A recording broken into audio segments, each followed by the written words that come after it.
Hello friends and welcome to the Exams Made Simple, and we are back again with the Hindu complete newspaper analysis for 16th of November 2020।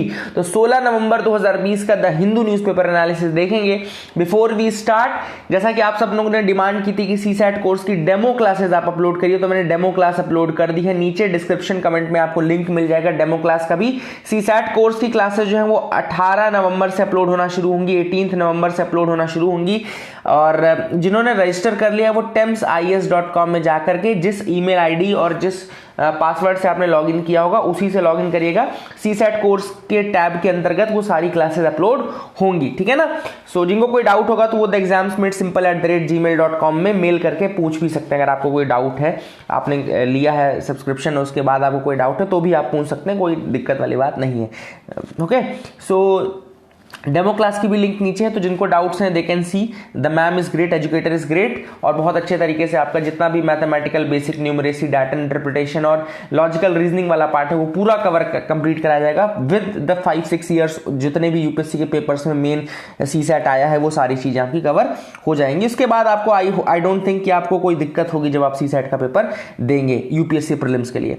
Let's start with the questions first. पहले questions आज के देख लेते हैं जिनके answers आपको करने हैं। So you can start with me.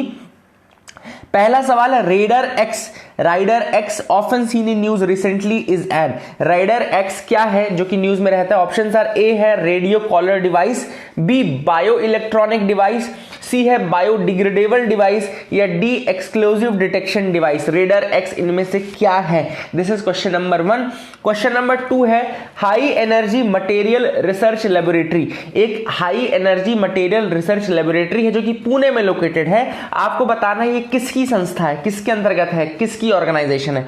Options are ISRO की, A Indian Space Research Organisation, दूसरी National Physical Laboratory of India, C Council of Scientific and Industrial Research CSIR, या D DRDO Defence Research and Development Organisation. तो High energy material research Laboratory Pune में किसकी संस्था है? Question number 3 है which of the following is true regarding the 2020 AV2। तो ये एक न्यूज में रहती है चीज, देखो ये लिखा हुआ है 2020 AV2, ये न्यूज में रहती है। तो आपको बताना है कि ये क्या है 2020 AV2। फर्स्ट है first artificial vegetative propagation conference जो कि न्यू दिल्ली में हुई। First kind of its new generation vertical axis wind turbine. It is the first asteroid found to orbit entirely within the orbit of Venus, या none of the above। Question number 3 था। And question number 4 है which of the following words is not included in the preamble of the Constitution of India। इनमें से कौन सा शब्द preamble में included नहीं है? Options are equality, liberty, dignity and justice. तो इनमें से कौन सा वर्ड प्रियम्बल में इंक्लूडेड नहीं है? These are the 4 questions for you. Think of the questions, थोड़ा सोचो इसके बारे में, है ना। और जब वीडियो खत्म होगा तो मैं इसका आंसर आपको बता दूंगा, एंड में आपको आंसर्स बता दूंगा, ठीक है ना। तो अब देखते हैं इसके बाद मैप ऑफ द डे की एक्सरसाइज जो हम करते हैं मैप ऑफ द डे। तो map of the day let me show you that as well. तो आज जो मैप ऑफ द डे है वो कैस्पियन सी का मैप है। ओके, तो कैस्पियन सी का मैप देख लेते हैं। सबसे पहले तो कैस्पियन सी के अराउंड की कंट्रीज, जो क्वेश्चन आएगा वो यही आएगा कि which of the following countries touch Caspian Sea. तो सबसे पहले आपको बड़े पार्ट में यहाँ पे रशिया दिख रहा होगा, दिस इज रशिया। देन यहाँ पे अजरबैजान दिख रहा होगा, Azerbaijan is the second country. Then आपको तुर्कमेनिस्तान दिख रहा होगा, Turkmenistan is the third country. Then आपको ये कजाकिस्तान दिख रहा होगा, this is Kazakhstan the fourth country. एक और कंट्री है ईरान, नीचे आपको दिख रहा है ना ये Iran, this is the fifth country. तो 5 कंट्री हैं जो कि टच करती हैं। एक बार मैं आपको इसकी ट्रिक बता चुका हूं, फिर से बता देता हूं, ठीक है। दिस इज द ट्रिक कृति, Kazakhstan, Russia, Azerbaijan, Turkmenistan and Iran. कृति या तारीख, तारीख भी आप याद रख सकते हैं, तारीख या कृति दोनों में से जो भी याद रहे। कैस्पियन सी के अराउंड की कंट्रीज यही है, Russia, Kazakhstan, Azerbaijan, Turkmenistan and Iran. अब थोड़ा थोड़ा हम इन कंट्रीज के बारे में भी देख लेते हैं। जैसे ईरान दिख रहा है, ईरान की कैपिटल है तेहरान।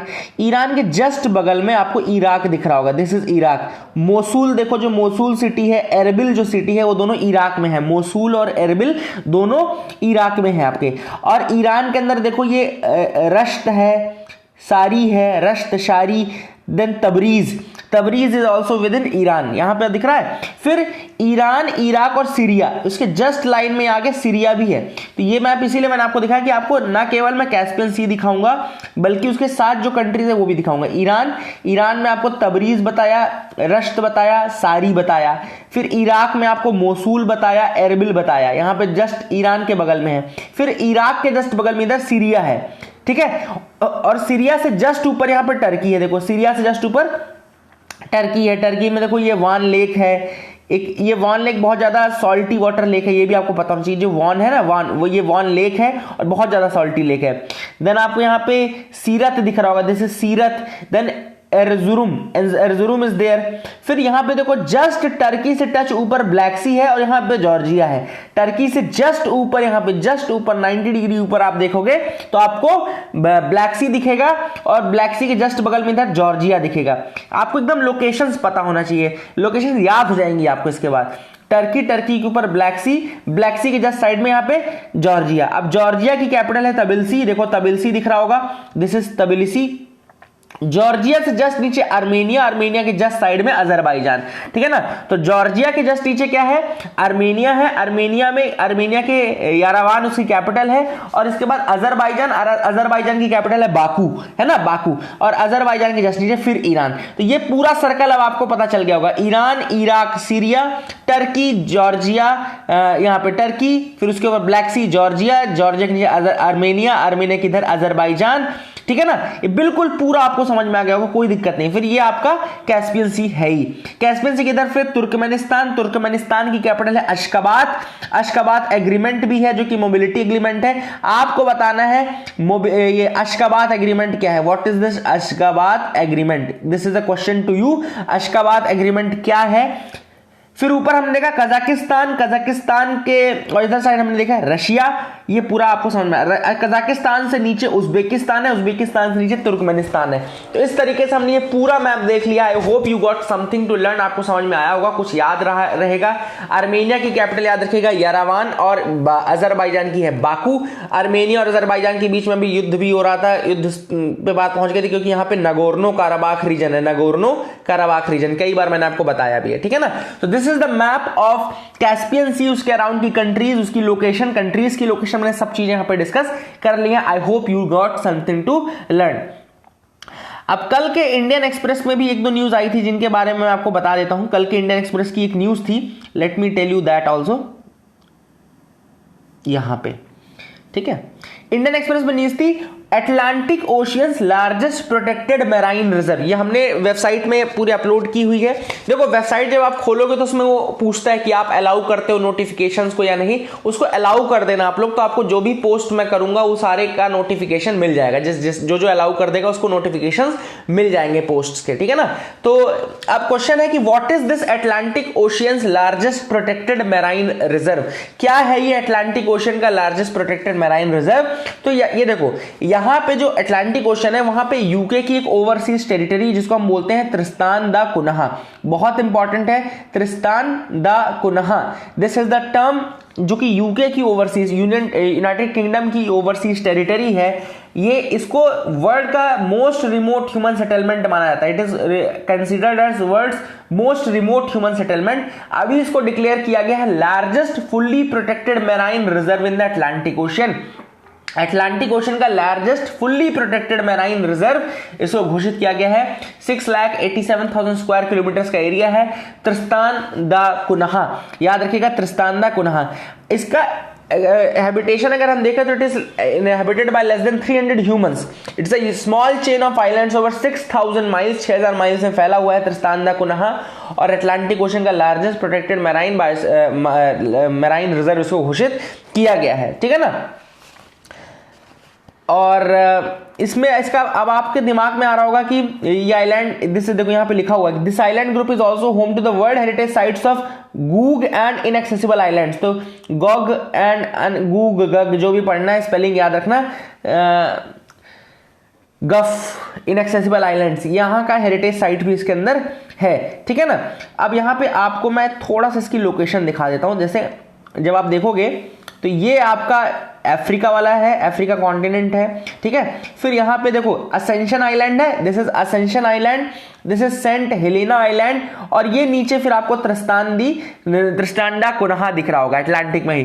तो अटलांटिक के हम देखो 3 बेसिकली हमने देखे, ठीक है ना, 3 ये आइलैंड ग्रुप देखो सेंट हेलेना एसेंशियल आइलैंड है, त्रिस्तान दा कुनहा ये यूके का है त्रिस्तान दा कुनहा। देखो असेंशन आइलैंड, फिर हमने देखा सेंट हेलेना आइलैंड, देन हमने नीचे देखा त्रिस्तान दा कुनहा। तो यहां पे एक क्वेश्चन ये भी बन सकता है कि नॉर्थ टू साउथ अरेंज करो इन आइलैंड ग्रुप को, ascension, Saint Helena and Tristan da Cunha.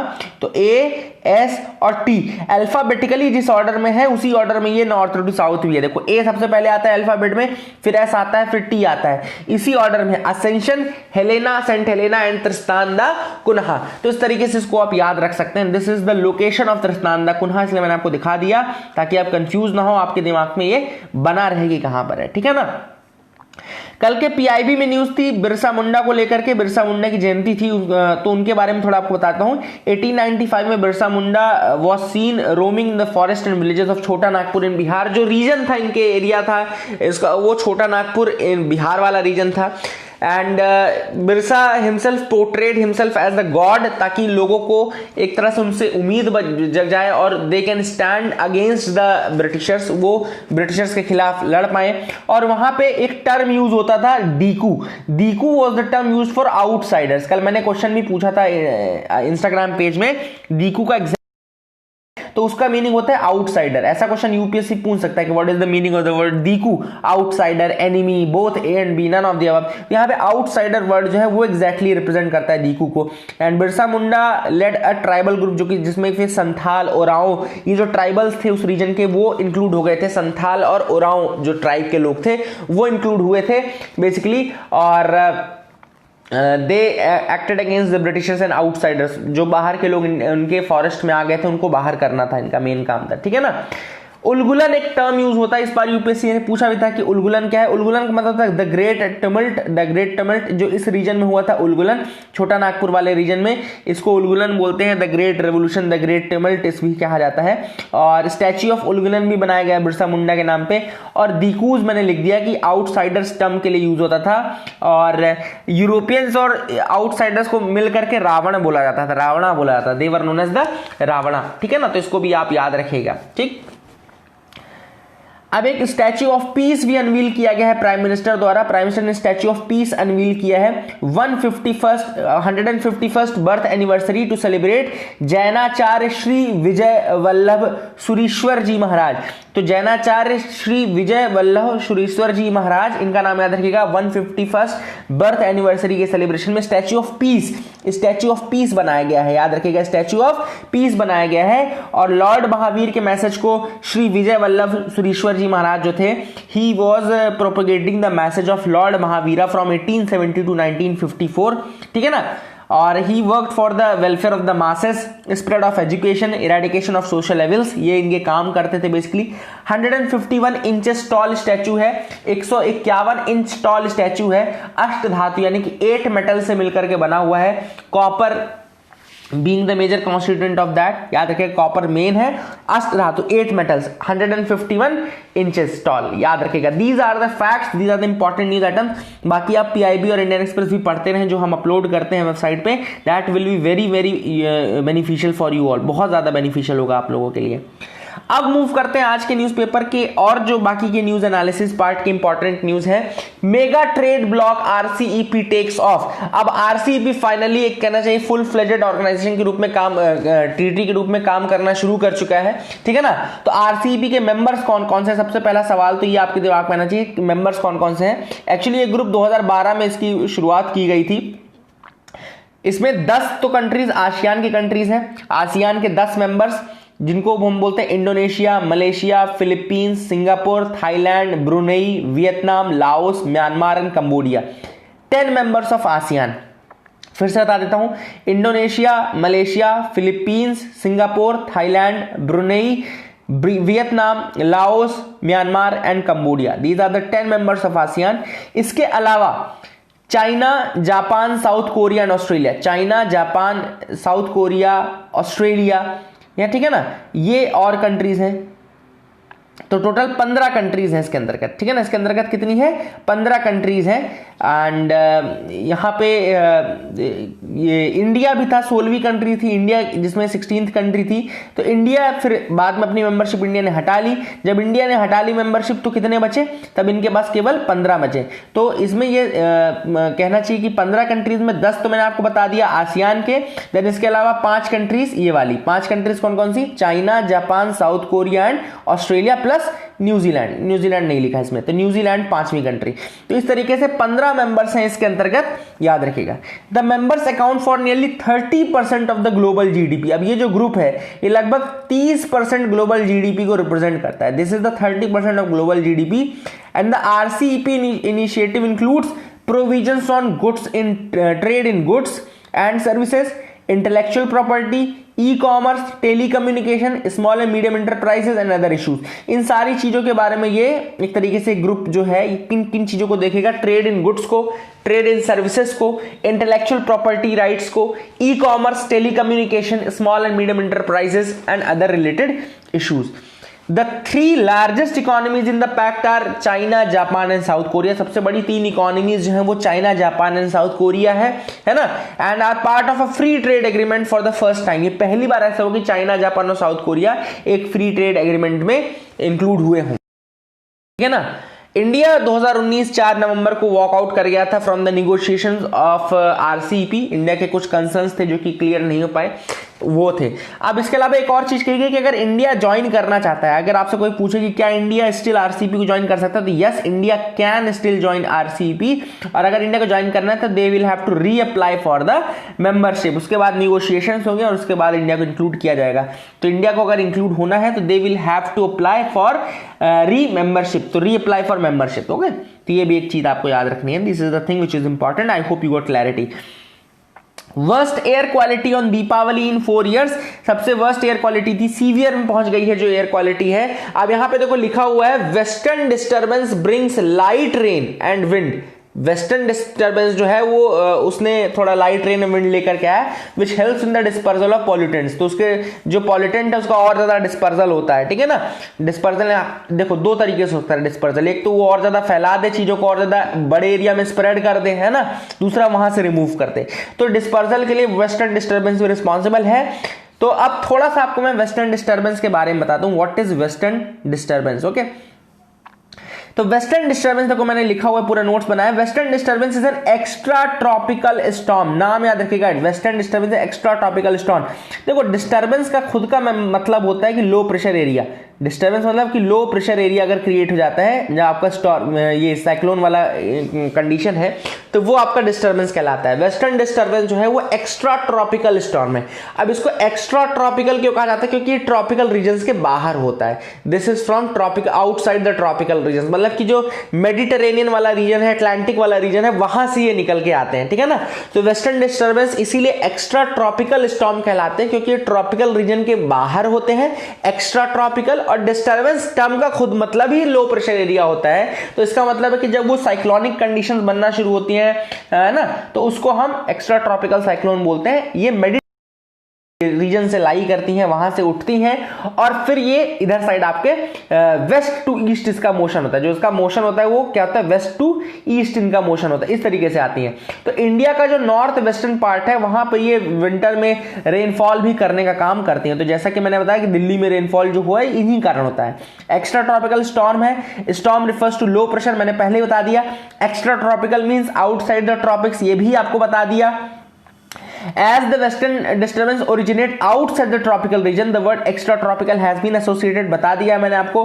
और फिर यहाँ पे रेनफॉल, स्नोफॉल, फॉग लाने वाला काम ये करते हैं। तो this is the thing which is important and you should remember that thing as well. तो यह मैंने आपको बताया, ठीक है ना। अब एयर क्वालिटी इंडेक्स के लिए तो आपको पता है सफर सिस्टम का यूज होता है, जो कि Indian Institute of Tropical Meteorology IITM Pune ने बनाया है। सफर सिस्टम 24/7 आपकी एयर क्वालिटी इंडेक्स को चेक करता है और 72 आवर एडवांस्ड आपका वेदर फोरकास्टिंग करने का काम भी करता है।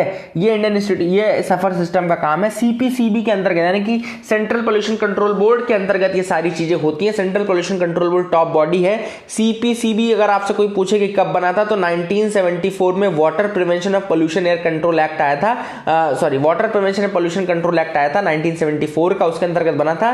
फिर 1981 में air prevention and pollution control act आया था, वो भी इसके अंतर्गत आता है। तो सीपीसीबी के बारे में मैंने आपको बता दिया। I hope you will remember all this thing. Soumitra Chatterjee, one of India tallest actors, dies. तो सौमित्र चटर्जी जो है उनकी अभी डेथ हो गई, 85 ईयर ओल्ड थे ये, है ना। इंपॉर्टेंट चीज याद रखनी है आपको कि जैसे सौमित्र चटर्जी की सबसे इंपॉर्टेंट जो मूवी है ना, one of my most favourite, Appu trilogy. Appu trilogy अगर आपने देखी नहीं है तो आप देख सकते हैं, इसमें पाथेर पांचाली है ना। वर्ड ऑफ अप्पू इसकी दूसरी मूवी है, ठीक है ना। सत्यजीत रे ने ये मूवीज बनाई थी, पाथेर पांचाली एंड ऑल, सत्यजीत रे ने बनाई थी। बहुत ज्यादा अच्छी मूवीज हैं ये, and you can see the Appu trilogy. अगर आपको देखनी है तो आप देख सकते हैं, बहुत अच्छा, बहुत हाईली रिकमेंडेड बुक है, ठीक है ना। It's a book also, it's a movie also. तो सौमित्र चटर्जी ने उसमें एक्टिंग की थी and he has died at the age of 85 years. We all pay homage to him. Okay, आगे मूव करते हैं, देखते हैं और क्या इंपॉर्टेंट न्यूज आइटम्स जिनके बारे में डिस्कस करना है। You can move with me. Editorial में आते हैं, protect our republic my lords. This is the first article that we are going to discuss. सबसे पहला जो आर्टिकल है उसमें यह है कि अभी जब एक्यूजेशन लगा अर्णव गोस्वामी के ऊपर, तो उन्होंने क्या किया, उन्होंने पूरा धरती आसमान एक कर दिया। जैसे कि उनको बेल की जो पिटीशन थी वो सीधे हाई कोर्ट में लेकर के गए, हाई कोर्ट में वो पिटीशन रिजेक्ट कर दी गई, तो उसके बाद तुरंत वो सुप्रीम कोर्ट चले गए। अब देखो यहाँ पे बात ये है कि क्या गलती की गई यहाँ पे। बेसिकली गलती ये की गई कि सबसे पहले जो बेल की पिटीशन है वो जानी चाहिए थी सेशन कोर्ट में, और अगर सेशन कोर्ट में वो जो एक्सेप्ट नहीं होती तब वो हाई कोर्ट जा सकते थे। सो ही फर्स्ट रूल, हाई कोर्ट ने तो उसको रिजेक्ट कर दिया, लेकिन सुप्रीम कोर्ट ने इंटरवीन कर दिया। जस्टिस डीवाई चंद्रचूड़ का यह भी कहना था कि if judiciary would not have interfered in this case then this would have been a defeat of democracy. मतलब इतना बड़ा स्टेटमेंट डाला उन्होंने कि ये मतलब अगर ये जुडिशरी इस बार इंटरफेयर नहीं करती तो ये बहुत बड़ा कांड हो जाता है ना। तो ये वाली बात ऑथर ने बोली कि ये जो इनइक्वल जस्टिस है, मतलब कि जो इस तरीके के जस्टिस है, कुछ लोगों के लिए बहुत ज्यादा जुडिशरी एक्टिव रहती है और कुछ लोगों के लिए इतना कम रहती है, जबकि वो बहुत ज्यादा हाईली इंपॉर्टेंट केसेस रहते हैं। तो यहां पर ये वरीसम है ऑथर के अकॉर्डिंग। अब ऑथर ने बोला कि 2 दिन, लगभग 2 whole days of judicial time, one of the high courts and that another one of the supreme court. तो 2 बड़े दिन पूरे खर्च कर दिए गए just for determining that whether one person that is Arnab Goswami should get bail और नॉट। तो 2 जुडिशरी के दिन सिर्फ इस चीज में खत्म हो गए जिसमें केवल यह डिटर्मिनेशन किया गया कि whether one person Arnab Goswami should get bail और नॉट, उनको बेल मिलनी चाहिए नहीं, जबकि उनका रिलीफ जो है वो सेशन कोर्ट से आ रहा है। सेशन जज के पास पावर था कि इनिशियली आप सेशन जज के पास जाते, तो ही फ्लॉन्टेड दैट बेसिक रूल, और फिर भी मतलब कि 2 दिन चले गए। Now this is something which is very worrisome and this is not good for this country. वो सही भी नहीं है इस कंट्री के लिए। This is however disturbing contrast, या वही ऑथर ने कहा कि this is very disturbing contrast, बहुत ज्यादा डिस्टर्बिंग है ये। क्यों? क्योंकि आप जुडिशरी को तो सबको इक्वल ट्रीट करना चाहिए था, बट जुडिशरी ऐसा कैसे ट्रीट करेगी, some man are more equal than others. वही जैसे जॉर्ज ऑरवेल कहते हैं, all man are equal but some are more equal than others. तो यहां पे वही वाली बात जस्टिफाई कर रहा है supreme court by saying this. Now author ने कहा है कि 1993 में जब एमएन वेंकट चलैया सॉर्न इन किए गए, उस समय prime minister PV Narasimha Rao ने एक बात कही थी। उन्होंने कहा था कि we will look forward for a cordial relationship between court and the government. उस समय पीवी नरसिम्हा राव ने कहा कि we will look forward for a cordial relationship between court and the government. तब एमएन वेंकट चलैया यह कहना था कि mister prime minister, the relationship between the judiciary and the legislature और executive should be correct and not cordial. उन्होंने कहा था सही रिलेशन होना चाहिए, ना कि cordial relation.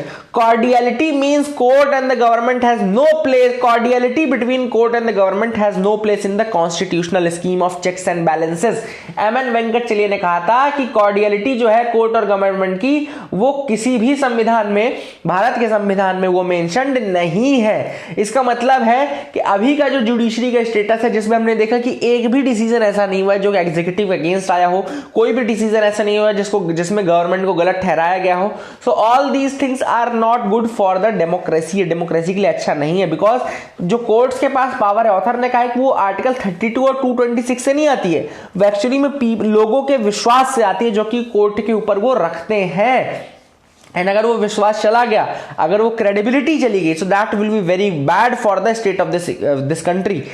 इसके अलावा ऑथर ने यह भी कहा है कि जहां कंट्री में बहुत बड़े बड़े मुद्दे इंपॉर्टेंट होने चाहिए थे, कॉन्स्टिट्यूशनल स्कीम इंपॉर्टेंट होनी चाहिए थी, वहां पे अब कोर्ट जो है वो मतलब कि सबसे अधिक कंटेम्प्ट के पिटीशंस लेती है। चाहे वो पीछे प्रशांत भूषण वाला केस रहा हो, चाहे अब कुणाल कामरा के अगेंस्ट भी, कुणाल कामरा जो स्टैंड अप कॉमेडियन है उसके अगेंस्ट भी ये मतलब कि कंटेम्प्ट ऑफ कोर्ट की प्रोसीडिंग चलेगी। तो ऑथर ने वही कहा है कि क्या कुणाल कामरा, एक तो क्या कुणाल कामरा का स्ट्रेचर इतना बड़ा है कि उसके लिए सुप्रीम कोर्ट को वो नुकसान पहुंचा दे, और सुप्रीम कोर्ट भी क्या इतना मतलब वो है, तुनक मिजाज है कि थोड़ी सी अगर किसी ने बात लिख दी तो it will be pricked by everything, है ना। तो वो वाली चीज भी देखनी कि सुप्रीम कोर्ट खुद का स्ट्रेचर इतना बड़ा है कि इतनी छोटी छोटी बातें उसको मैटर नहीं करनी चाहिए, बट नहीं, अब ऐसा नहीं होगा, वो पूरा कंटेम्प्ट की प्रोसीडिंग होगी एंड ऑल। सो ऑथर ने this highlighting this state of democracy for this country, this very bad. वैसे भी अगर आप थोड़ा सा डेमोक्रेसी के इतिहास में जाएं तो अगर आप पढ़ेंगे तो many great philosophers they were not in favour of democracy. For example अगर आप सोक्रेटिक डिस्कशंस पढ़ें, सोक्रेटिक डिस्कशंस में आपको पता चलेगा कि they were very against the idea of democracy. Socrates खुद, यानी कि सोक्रेटिस खुद कहते हैं कि democracy is the rule by opinion. इसका मतलब क्या हुआ कि डेमोक्रेसी में लीडर बनने के लिए, रूरल बनने के लिए केवल एक चीज की जरूरत है, वो है popularity. You don't need any knowledge, you don't need anything, any intellect, just what you need is popularity. अगर आप पॉपुलर हैं तो आप लीडर बन जाएंगे। इसलिए सोक्रेटिस यानी कि प्लेटो और सोक्रेटिस दोनों ही डेमोक्रेसी के आइडिया के अगेंस्ट थे, है ना, they were very against the idea of democracy. तो ये भी हमको थोड़ा इसके बारे में क्रिटिकली एनालाइज करना चाहिए कि क्या सही है क्या गलत है ना।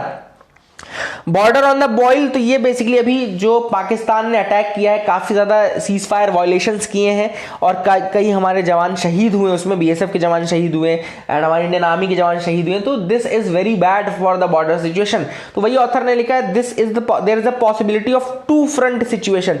To front situation, two front situation मतलब क्या होता है, मैं आपको थोड़ा बता दूं। इंडिया जो है वो 2.5 फ्रंट से लड़ रहा था पहले, अब उसको 2 फ्रंट में कन्वर्ट कर दिया गया है।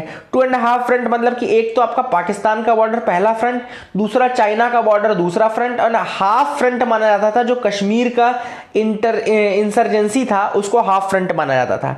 तो अब उसमें तो चलो यूटी कन्वर्ट कर दिया ये सारी चीजें, लेकिन अभी 2 front situation, it is a 2 front situation, जिसमें एक पाकिस्तान वाला फ्रंट है बॉर्डर का एंड दूसरा आपका चाइनीज फ्रंट है, चाइना वाला फ्रंट है, ठीक है ना।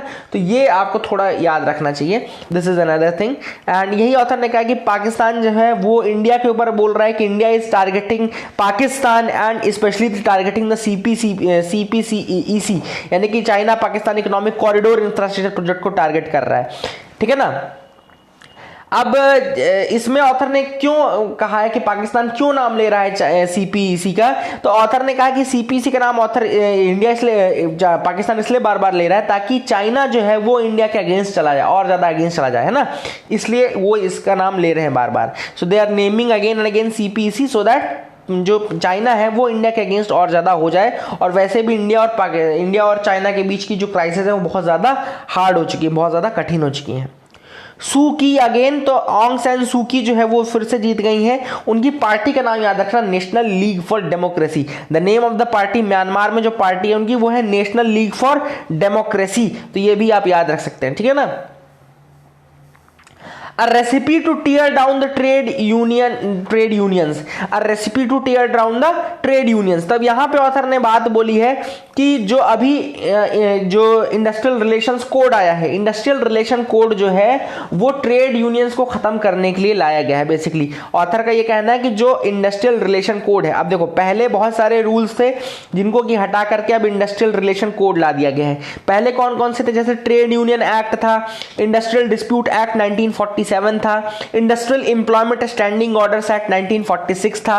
ये सब नोट कर लो अपने नोट्स में कि इंडस्ट्रियल डिस्प्यूट एक्ट 1947 हो गया, industrial employment standing order act 1946 हो गया।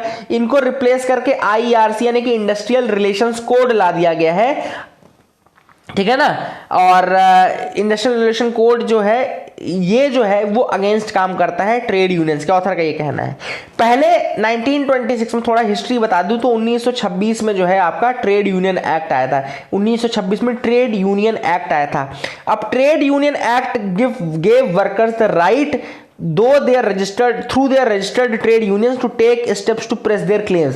ऑथर का कहना है कि जब 1926 में ट्रेड यूनियन एक्ट आया तो उसने वर्कर्स को राइट दिए बेसिकली कि वो ट्रेड यूनियंस को फॉर्म करें और ट्रेड यूनियंस के थ्रू अपने राइट्स की डिमांड करें, अपने राइट्स के अपने हक का डिमांड कर सकते हैं, ठीक है ना। They can agitate for their claims, advance them before the government and the judicial bodies. तो मतलब कि ट्रेड यूनियन एक्ट के थ्रू वो अपने क्लेम्स को गवर्नमेंट के सामने भी रख सकते थे और ये सब भी कर सकते थे, ठीक है ना। जो नया सिंप्लीफिकेशन लाया गया है, जो इंडस्ट्रियल रिलेशन कोड लाया गया है, आप ये बोल रहे हैं कि पुराने एक्ट्स को हम सिंप्लीफाई कर रहे हैं, इतने सारे एक्ट थे, तो वो जो सिंप्लीफिकेशन है वो कहीं ना कहीं इसको ब्रेक कर रहा है, ऐसा ऑथर का कहना है। थोड़ा सा मैं आपको और हिस्ट्री बता देता हूं ट्रेड यूनियंस की। तो ट्रेड यूनियन में ये नोट कर लो आप, बॉम्बे मिल हैंड्स एसोसिएशन पहली एक तरीके से कहना चाहिए लेबर एसोसिएशन था इंडिया का। एनएम लोखंडे ने बनाया था 1890 में, 1890 में एनएम लोखंडे द्वारा बनाया गया था बॉम्बे मिल हैंड्स एसोसिएशन। पूछ भी सकता है यूपीएससी बॉम्बे मिल हैंड्स एसोसिएशन, अगर आपसे पूछे कि बॉम्बे मिल हैंड्स एसोसिएशन किसने बनाया था तो एनएम लोखंडे ने बनाया था 1890 में। फर्स्ट लेबर एसोसिएशन था इस कंट्री का, ठीक है ना। फिर उसके बाद ये 1890 बता दिया मैंने आपको। फिर all India Trade Union Congress, याद रखेगा all India Trade Union Congress जो था वो आपका 1920 में बना था बाय एनएम जोशी एंड लाला लाजपत राय और दीवान चमन लाल। याद रखेगा all India Trade Union Congress, अगर आपसे कोई पूछता है कि किसने बनवाया था तो All India Trade Union Congress N M Joshi, Narayan Malhar Joshi, Lala Lajpat Rai और दीवान चमन लाल 1920 में बनाया था इनको, ठीक है ना, याद रखिएगा। और पहली रजिस्टर्ड जो संस्था थी वो इसमें लिखा नहीं, आई होप वो आई थिंक वो थी आपकी मद्रास लेबर एसोसिएशन। तो मद्रास एसोसिएशन जो था वो पहली रजिस्टर्ड थी और बॉम्बे मिल हैंड्स एसोसिएशन पहली थी, एनएम लोखंडे ने बनाई थी 1890 में। और All India Trade Union Congress जो था वो 1920 में बनाया गया था by N M Joshi, Lala Lajpat Rai and Diwan Chaman Lal. तो ये भी आप याद रख सकते हैं कि किसने किसको बनवाया था, क्वेश्चन यूपीएससी पूछ सकता है। अब ऑथर ने देखो इसमें और चीजें बोली है कि कैसे इंडस्ट्रियल रिलेशन कोड जो है वो आपका और ज्यादा अगेंस्ट काम करेगा इन ट्रेड यूनियंस के। सबसे पहली चीज आपको ये पता होनी चाहिए कि कैसे ऑथर ने बोला है। तो पहला रीजन ऑथर ने कहा कि जो डी रजिस्टर होने की कंडीशंस है, डी रजिस्टर मतलब कि अगर कोई ट्रेड यूनियन बना है तो उसका रजिस्ट्रेशन तो पहली प्रोसेस है और अगर वो कुछ गलत करता है तो डी रजिस्टर हो जाता है ना, मतलब कि वो फिर एग्जिस्ट नहीं करता, लीगल नहीं रह जाता है। तो ऑथर ने वही बोला है कि यहां पे जो नया इंडस्ट्रियल रिलेशन कोड है इसमें डी रजिस्टर होने की कंडीशंस को इंक्रीज कर दिया गया है। The conditions for D registering the trade union have increased, मतलब कि अब बहुत सारे छोटे छोटे कारणों से भी अगर चाहे तो गवर्नमेंट एम्प्लॉयर या गवर्नमेंट चाहे तो उसको डी रजिस्टर कर सकती है। और एक बार अगर आपकी संस्था डी रजिस्टर हो गई, यानी कि अगर आपकी जो ट्रेड यूनियन है अगर एक बार डी रजिस्टर हो गई तो फिर वो कुछ भी कहती रहे, कुछ भी करती रहे, that will not be legal, वो लीगल नहीं रह जाएगा, ठीक है ना। तो ऑथर ने वही कहा कि दिस इज नॉट गुड और इंडस्ट्रियल रिलेशन कोड में ट्रेड यूनियंस के अगेंस्ट काम किया जा रहा है। तो देखो लिखा है When a trade union is deregistered, it can no longer represent its members, वो अपने members को represent ही नहीं कर पाएगी, ठीक है ना। तो this is the thing which is there, ठीक। तो ये डी रजिस्ट्रेशन वाला इशू काफी ज्यादा उठाया गया इस आर्टिकल में, ऑथर ने उठाया कि सिंप्लीफिकेशन के नाम पे और इसको डी रजिस्टर करने का काम किया जा रहा है, ठीक है ना। और जो इस एक्ट के अंतर्गत जो डेफिनेशन है वो भी काफ़ी ज़्यादा वेग डेफिनेशंस भी हैं। The definitions under this industrial relation code are very vague, जो कि काफ़ी अपने तरीके से एम्बिग्युटी रखती हैं, और एम्बिग्युटी अगर किसी भी चीज़ में आएगी तो उसका मिसयूज़ किया ही जाएगा। तो that is the thing which author says कि अगर आप एम्बिग्युटी लाते हैं, अगर आप इस तरीके की डेफिनेशन में एम्बिग्युटी रखते हैं, सो उसका मिसयूज़ किया जाएगा और उसको चेंज किया जाएगा फॉर देयर ओन बेनिफिट, उनको अपने बेनिफिट के हिसाब से वो चेंज करते जाएंगे, ठीक है ना। तो this is the thing which has been raised by the author in this, ना वही कहा है कि जो इसके इंप्लीकेशंस है वो ट्रेड यूनियंस के ऊपर अच्छे नहीं होंगे, और बेसिकली जो एम्प्लॉइज हैं जो कि अपने हक की डिमांड करते थे यूजिंग दीज ट्रेड यूनियंस, उनके लिए फेवर में नहीं रहेंगे, उनके लिए सही नहीं रहेगा ऑल दीज थिंग्स, है ना। तो ये चीज ऑथर ने बोली है यहाँ पे। आगे मूव करते हैं, देखते हैं और क्या इंपॉर्टेंट न्यूज आइटम्स है जिनके बारे में हमको देखना है। सो you can move with me. Eviction notice inhumane, अब यहाँ पे बेसिकली ये न्यूज़ कुछ ज़्यादा खास नहीं थी, लेकिन मैं बता दूँ आपको कि गवर्नमेंट अब क्या कर रही है कि जितने भी इनके मतलब साउथ दिल्ली में जो इन्होंने घर अलॉट किए थे, जैसे बिरजू महाराज कथक डांसर हैं, उनको जो घर अलॉट किया था उसका रजिस्ट्रेशन कैंसिल कर दिया है। गुरु जयराम राव जो कुचिपुड़ी डांसर हैं, इनके भी बेसिकली घर को इन्होंने इनका रजिस्ट्रेशन कैंसिल कर दिया है, and now they are evicted. तो वही बिरजू महाराज और जो गुरु जयराम राव हैं कुचिपुड़ी के डांसर, उनका ये कहना है कि दिस इज इनह्यूमेन और ये सही नहीं है। They have given the services to this country from a long time, और इस तरीके से उनको एविक्ट करना सही नहीं रहेगा। So that will not be good. India US की keen on training piece missions, तो यहाँ पे बात चल रही है जो United Nations piece keeping missions हैं उनके बारे में बात चल रही है। अभी रिसेंटली हुआ क्या था, इंडिया और यूएस ने मिल करके United Nation peace keeping mission में जो साउथ अफ्रीका वाले रीजन की जो फोर्सेस हैं उनको ट्रेनिंग दी थी। तो अब वो कह रहे हैं, यूएस का ये कहना है कि जो साउथ एशिया रीजन से या आसियान रीजन से जो आती है उनको भी ट्रेनिंग देने का वो सोच रहे हैं। यहाँ पे थोड़ी चीज़ें मैं आपको बता दूं कि इंडिया जो है वो 5th हाईएस्ट कंट्रीब्यूटर है to the United Nation peace keeping mission. 5th highest contribution जो है वो इंडिया करता है। हाईएस्ट कंट्रीब्यूशन जो है अभी अगर चाइना ने जैसे स्टैंड बाई में रखे हैं लगभग 8000 सोल्जर्स और 2500 अलग से कर रहे हैं, तो अगर चाइना के वो 8000 सोल्जर्स काम में लग जाएंगे तो China will be the highest supplier of the troops to the United Nation peace keeping mission. India जो है वो 5th हाईएस्ट है, 5th लार्जेस्ट है United Nation peace keeping mission में, अभी याद रख सकते हैं आप लोग। बजट में अगर देखें तो यूएसए सबसे अधिक कंट्रीब्यूट करता है, 27% of the United Nation peace keeping mission, जो 27% बजट है वो यूएस कंट्रीब्यूट करता है, और 15% बजट जो है वो चाइना कंट्रीब्यूट करता है। ये भी आप इंपॉर्टेंट चीज़ है कि जनरल बजट में चाइना 12% करता है, पीस कीपिंग के लिए 15% जो बजट है उसका वो चाइना करता है। बजट के केस में इंडिया की अगर हम बात करें तो इंडिया जनरल बजट का केवल 0.83% कंट्रीब्यूट करता है, और पीस कीपिंग मिशन में केवल 0.16% बजट का ही कंट्रीब्यूट करता है। याद रख सकते हैं, these are the things which you can remember. इसके अलावा इंडिया ने कैसे और कंट्रीब्यूट किया, अगर आपसे कहीं पूछा है कि किस तरह से India UN peace keeping mission contribute करता है, तो याद रखिएगा India so far has participated in 51 out of 71 missions. लगभग 51 मिशंस में कंट्रीब्यूट कर चुका है India. Contributed over 2 lakh personal, 2 lakh personal अभी तक वो कंट्रीब्यूट कर चुका है। It has troops deployed in Lebanon, Golan Heights, Congo, South Sudan, in regions में इन्होंने अपनी ट्रूप्स को भी डिप्लॉय किया है। न केवल ये, बल्कि India has also setup 2 field hospitals, 2 field hospitals भी इंडिया ने सेटअप किया है, एक तो साउथ सुडान में और एक कॉन्गो में। साउथ सुडान और कॉन्गो दोनों में एक एक फील्ड हॉस्पिटल इंडिया ने कंट्रीब्यूट किया है, ठीक है ना।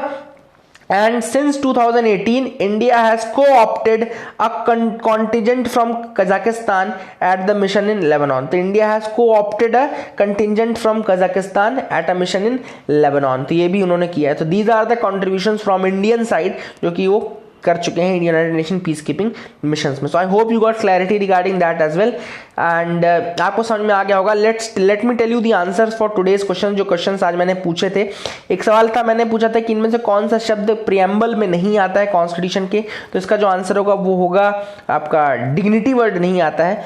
AV2 2020 AV2 क्या है, तो इट्स अ फर्स्ट एस्टेरॉइड, ये एक एस्टेरॉइड है जो कि orbit entirely with in the orbit of Venus. High energy material research Laboratory Pune में है। मैंने पूछा था किसके अंतर्गत आती है, तो ये डीआरडीओ की संस्था है। और राइडर एक्स मैंने पूछा था, राइडर एक्स क्या है, तो ये एक्सप्लोजिव डिटेक्शन डिवाइस है। तो these are the things which were there in today's newspaper. I hope you got clarity, आपको पसंद आया होगा। अगर आपको अच्छा लगा तो please do like, do share and do subscribe to this channel. Thank you and have a nice day.